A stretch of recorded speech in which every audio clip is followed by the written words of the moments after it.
My name's Aaron. Some folks call me Lorenzo. Small world, thank you.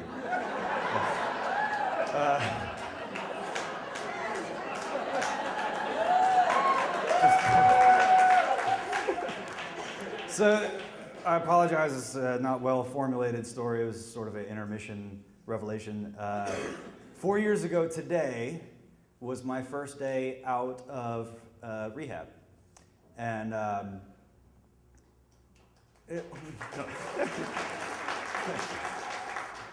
always laugh that that's like a congratulations, but you really have to fuck up first to get into rehab. So during my stay in rehab, it was a partial inpatient facility, which basically meant that we were supervised during the day, and at night they left us alone. But during the day, part of the program was going to a shitload of meetings, Narcotics Anonymous and Alcoholics Anonymous, regardless of what our drug of choice was. I personally was a booze hound.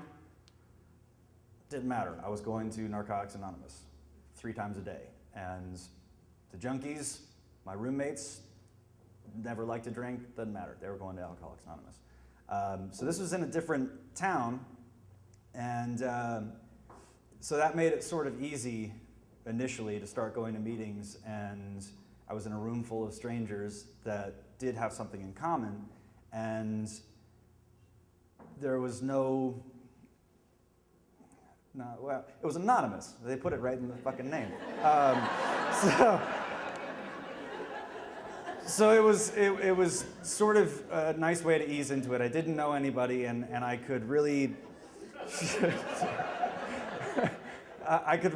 open up to this group of people that I knew I probably was never going to see again once I got out. And it was my second to last or last day in rehab. We were going to one of my last meetings in rehab, and we went in, and part of the ritual is coffee and cigarettes, and so we're all standing outside, got there a little bit early, socializing, and I look down the sidewalk and I see a friend of mine walking towards me, again, anonymous, so I'm not allowed to say his name. So Zach walks up to me, and he goes, I'm glad you made it.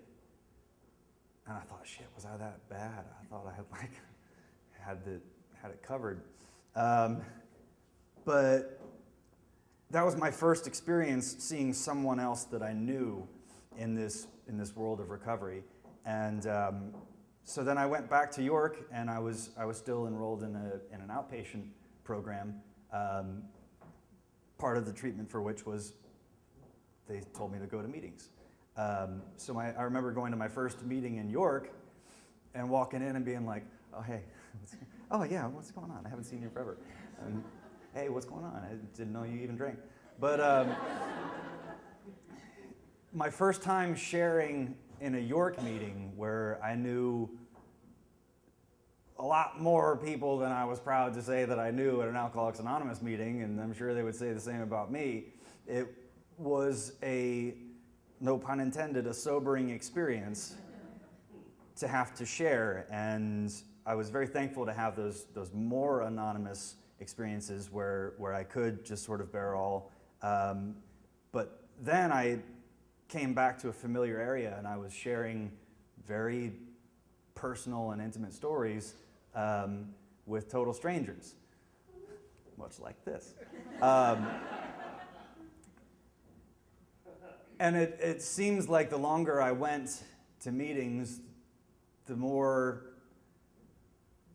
I got to know everybody else there, until I wasn't sharing to a group of strangers anymore. I was sharing to a community and a fellowship of people that were just trying to get better.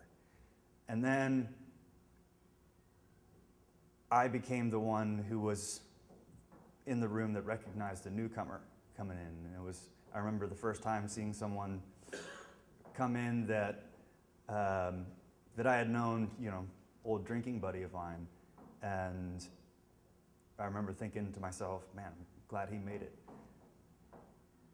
So in some ways, it really is a small world, and in a lot of ways, it's not small enough.